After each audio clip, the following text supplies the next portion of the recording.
mënta njabar nit mu dee ñu wëlbatiku ne lii dogalub yàlla la. loolu ñàkk xam mbirum yàlla la. nit mënta jikki ba yàgg mu am lu ko naqari ñàkk sago dem yeew boppam fi barab dee wala mu dóor boppam bal moo xam nu mu ko defee ñu ne loolu dogalub yàlla la.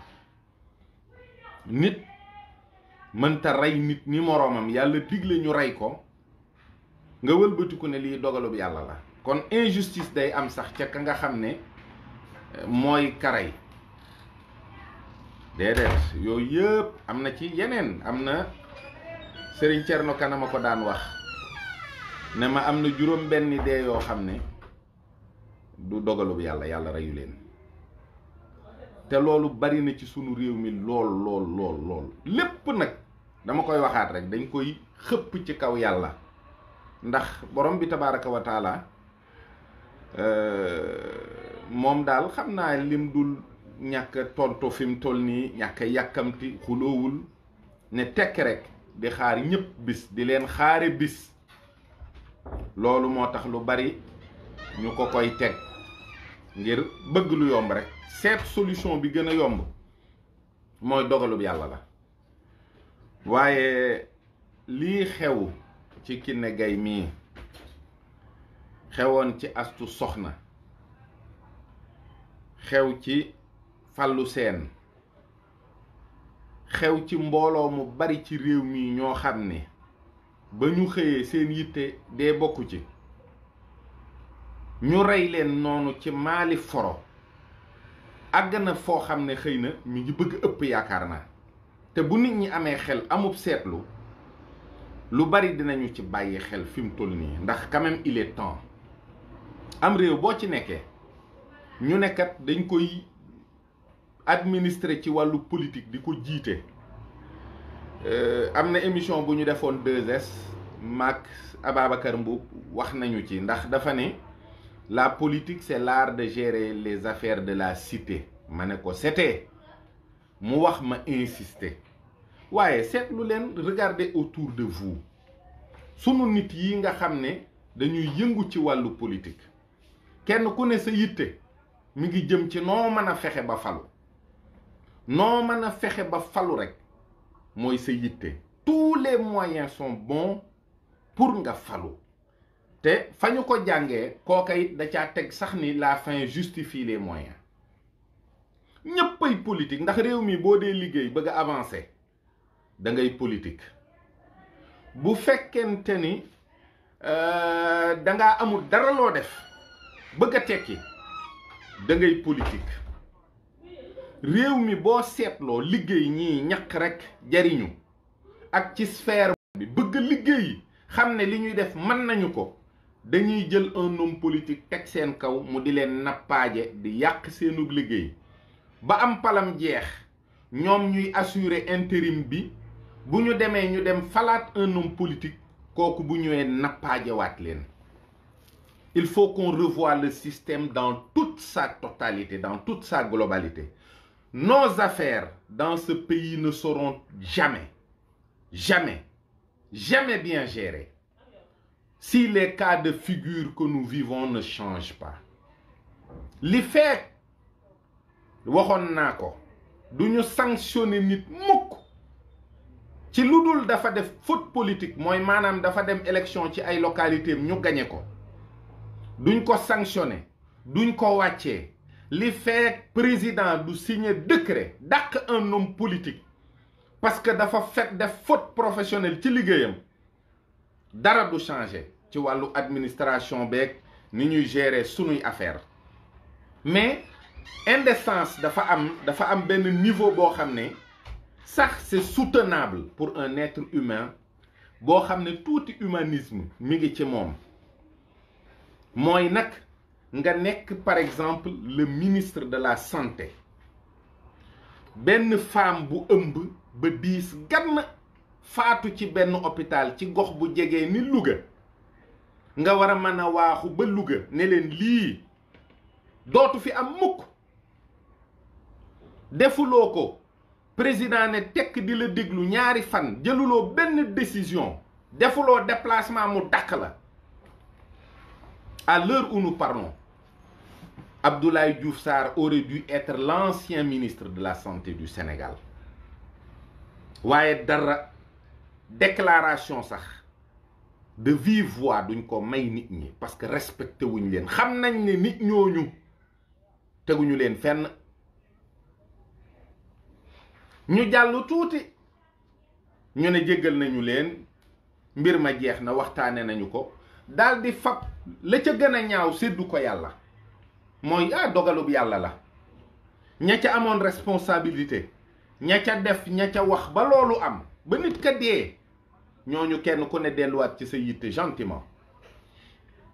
tey Pikine démb ñu fekk fii jigéen muy liggéey jigéen ju ëmb ñu rendi ko. waxuma xam nga Sénégal bu ñuy wax diw de dañ ko dóor xeer mu dee am na rey yoo xam ne tu le fais d'un coup, mais rendi jël paaka dawal ci put mu dagg boliga loolu nag képp ku ko def cim réew waa réew ma yépp war nañoo jug ne lii moom lii nag ëpp na, lii warta am sax, warul am bay amee nii. walla ñu ne kat diw sàngam dañu ko fekk ñu daggate ko dagg cër ya dugal ko ci ab saako. waa réew moomu kenn warta nelaw, kenn warta lekk, warta naan li fekk loolu lijjantikuwul. boobaak léegi le premier concerné ci état bi di kilifa gi muy président de la république kenn déggu ko te lii c'est en deçà de l'indécence. waaye man Macky Sall wax naa ko junni yoon, il rate toujours l'occasion de montrer à ce peuple que man dama leen a bëgg, que li ma am lépp yéen a ma ko defal, yéen a ma jàppale, yéen a ma fal, yéen a ma jàngal, yéen a ma dëgëral ba ma taxaw fii ma taxaw. déedéet mukk du ko ndax bu naqaree duñ ko gis duñ ko dégg. mu ne patt këram jàpp njàmburam mel ni dara xewul. te doom ji dee tey jii mook Amadou Sall mi mu jur ñoo bokk ndey ak baay, ndax ki dee noonu la war a toll ci moom. ka ca topp muy le ministre de l'intérieur di Antoine Félix Diome, moom mi yor sécurité bi, moom mi nga xam ne sunu kaaraange Macky Sall dana ko teg ci loxoom. mu ne ko saytul ma waa réew mi li ci biir, saytul ma lépp. kenn déggu ko te dañoo rendi nit, mbëkkuñu ko mu dee, sànniwuñu ko xeer mu dee, fakastawluwul daanu dee, nit a jël paaka rendi ko wala jaasi wala lu mu mën a doon. doo leen dégg, doo leen gis. tubaab yii day ñu jàpp ne ay yéefar lañ, ñoo ñu gën a bon. barke Serigne Saliou Mbacké lii bu xewee ci dëkku tubaab yi mboolem gouvernement ba kenn du des. di nga gis ku ne mu dem fa yëf ya xewee. di nga gis le maire de la localité, di nga gis responsable association yi wër localité bi, di nga gis le ministre de l'intérieur, di nga gis le ministre de la santé parce qu'il est concerné. Cette dame était enceinte. di nga gis le président de la république. dinañu def ay sorties, dinañu wax ni lii dinañu ko élucider, dinañu wax ni lii li fekk élucider wuñu ko duñu am jàmm, dinañu wax ne lii dootu fi am. La criminalité recule dans les pays où les États s'occupent de la sécurité des citoyens. criminalité bi dafay dellu ginnaaw, accident yi dafay dellu ginnaaw, ndax cause yi ci boppam it dañ koy xeex. France bi ñu xamee ne ñoom seen accident yi li ci ëpp sàngara see koy waral, léegi ku naan ñaari verre presque boo jëmee ñett booy dawal oto ñu lay jàpp, dañuy nangu sa permis. tu risques des mois d'emprisonnement, tu risques de lourdes amendes. kon doomu aadama joxuñu ko àq ci réew mi, billaahi maa ngi leen koy wax. nit ci bopp boppam moo amul valeur fii. Je le dis et je le répète. Infrastructure yi politique la baax na defar ko baax na mais Sénégal voyeurisme politique moo ëpp ci action de l'État. dañuy def lu ñëpp gis te nag fii ñu toll nii boo xoolee Macky Sall liggéey na lu bari ci réew mi ci wàllu pont ci wàllu tali infrastructure defar na lu bari. Pourquoi nit ñi amuñu sentiment de satisfaction ba fii may wax ak yow? Parce que nit ñooñu ngay liggéeyal taluñu li ngay def. nit ñi da nga leen di tal xam dëgg-dëgg lan mooy seen problème actuel nga dugal ci sa loxo ci lële ñu door a mën a xaw a noyyi ma ki nga xam ne moom mi ngi naq nañ ko ba lee mu dee nga ne ko bato baa nga fële loolu du mën a lijjantiku. Je suis vraiment désolé mais man day xam naa ni réew mii doomu aadama benn bakkan li l'islam wax ni ku rey benn jullit dangaa mel ni ku rey umma bi yépp fii ci Sénégal bis bu set bakkan rot fi ci ay caaxaan te kat politiciens yooyu nga xam ne ñoom ñoo ñuy jiite du pouvoir comme de l'opposition ñoom ñépp seen mbiri bopp ak ñu cee gaaw ñaari semaine a ngi nii ñu ñuy bëgg a rey ci liste yi. liste bi baax na keroog bañ ne invalider nañu listu Yewwi Askan Wi ci Dakar guddi googu Barthélémy Dias xaw naa rey boppam fii taxaw bëgg a jaay nit ñi seen bakkan ca guddi ga ñu def seeni conférence ca ëllëg sa waa Benno Bokk Yaakaar génn ñu di ko jokkalante pendant des heures. dañuy jël seen énergie di def ay sorties di dem ci télé yi di dem ci rajo yi di wax di saagante di jokkalante ay kàddu yu ñaaw lépp ngir bëgg a falu. bu ñu xesee nag ba falu ba toog ba ñu jox leen seeni 4x4 ba ñu jox leen seeni privilège fàtte nañu askan wi demoon voté ji. dama ni képp koo xam ni ab politicien képp ca bëgg a faloom tax na nga jóg wàcc ci mbedd mi jaay sa bakkan jaay nga ko ñaari dërëm ci loo xam ne milliard la waroon a jar. jaay nga lu amul njëg ci ay neefarey fas. lu leer laa leen wax seen yëf yii ku ci dee ku ci wopp ku lu ci dara dal dangaa ñàkk fayda ñàkk bopp. te kat saa buñ nee jóg leen nit ñi jóg ba noppi sa buñ nee jóg leen bu dee opposition moo ne jóg leen ba nit ñi jóg ci ngay xamee ne pouvoir bi li mu denc ci arme denc ko ci moyen pour sécuriser réew mi kenn xamul ni mu toll.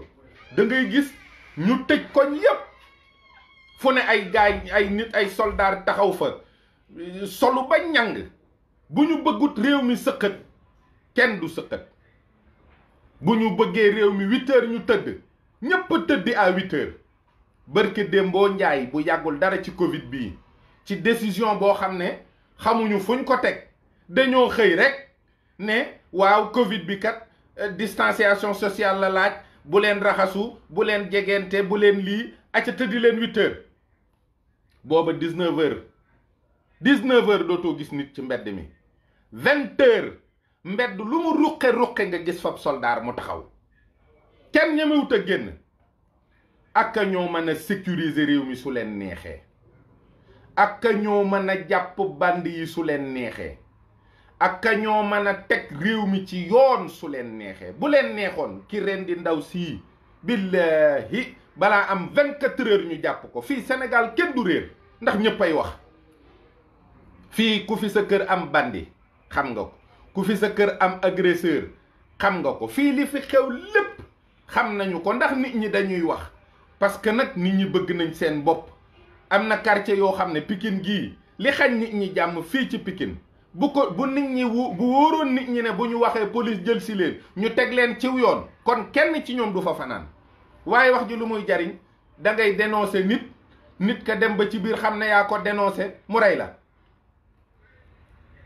parce que moom ci boppam bés bu la dénoncer dootul nekk en sécurité. Sénégal jàmm amu fi. ku la ko wax ku la wax ne jàmm am na fii waxul dëgg. nous dormons sur une bombe boo xam ne elle peut exploser à tout moment parce que nous avons un boom démographique réew mi bari na ay nit te état bi maîtriser wu ko xamul ñaata nit ñoo ne ci réew mi bari nay problème te loolu yépp nekkul loo xam ne daa mel ni nit ñi dañ taxaw ci saafara ko li gën a urgent mooy dëkkuwaay bu baax nawet baa ngi ñëw léegi kër yi tàmbalee fees ñu naan zone sàngam dañu inondé zone sàngam génne nañu zone sàngam 6 mois yi di ñëw duñ dëkk seen kër te pourtant déggaguñu kenn ci waa ONAS waa service yi ko yor ñu commencé di def ay sorties di wax plan yi nga xam ne moom la ñu war a gérer nawet bi pour xool nan la ñuy prévoir loolu lépp inondation yi Kër Massar a ngi nii dina feesati dell ala kulli xaal ak yenn zone yi fii ci Pikine ci Géejawaay yeneen villes yi Ndar feneen ak feneen ça va être pareil dina ñëwaat sol seeni bot xuus jàmm gën a ngi nii dañuy ñëwaat sol seeni bot xuus ñii yuuxoo ñii wax waaw ñii ne sàcceey du mujj fenn li tax nag booy wax ba yàgg nga mel ni ku noppi wala ku bëggatu la wax ñu naan la dañ la jënd ak yow da nga changé moo ban wax ji ban njariñ lam ñaata live laa def man yoo xam ne waxuma rek pour critiquer wala pour saaga mais toujours damay émettre ay idées yoo xam ne boo ko toppee dafay nekk lu concret du am njariñ ñii di mandi di dawal ay oto Sénégal lu tax ba léegi rek mënaguñu am ay test d'alcoolémie qu'est-ce que ça coûte barki démb lañ fi doon tester nit ñi ci Covid bi à 40 000 francs le test loqati sa ñaari bakkan 40 000 test d'alcoolémie benn affaire lañ lay dugalal nii jox la nga souffler ñu xool fu sa alcoolémie toll ñu ne la bonne nuit bu fekkee normal na bu normalul ñu wàccee la oto bi bakkan bu ne sunu borom bindu ko ak coono yam ca def ak kéemaan yam ca feeñal te bakkan yooyu ñi ko war a sàmm ci réew mi góorgóorlu wuñ ci lu ñaaw la ca topp mooy ñi ci doon liggéey te yàlla rekk tax ñu ngi leen di galgal di leen fitnaal di leen indil ay coono alors Serigne Modou Kara barke Dembo Njaay lañu ko fi takkali pot ak i jóolooli ci loo xam ne ni mu xewee ci centre bi mënoon na ko xewee ci mbedd mi gën a garaaw te ñooñu ñu libéré dans la nature mu yoroon leen di ci kurte kus néew gis nga leen aujourd'hui ñooñu fi mu ne ñu ngi ci seen bopp ci centre de redressement yi mu fi defoon boo demee ci rakkam ju baax jee Chikori ma nga ca digg àll ba yi nit ñam fa yor am na ñoo xam ne 4-5 ans ñëwuñu Dakar te ñooñu ay nit yu dangereux ngi ci yoo xam ne kenn mënu laa wax fa leen borom Daaru Nooréni jëlee kooku état bi waroon na di ko assister di ko aider di ko jox ay moyens yoo xam ni nawet beeg noor bi day mën di bay loo xam ne kenn xamul ni muy toll ndax bari njariñ maanaam borom Daaru Nooréni rek aujourd'hui l'état devait vraiment dem yónni fa ministre ne ko sëriñ bi wax ñu loo bëgg ñu defal la ko ci loo xam ne ay moyens la pour ànd ak mbooloo mi ngeen liggéey mais duñ ko def benn forage lañ ko jàppalee te dëkk ya ko wër ca lañu sax amee ndox faf la ca topp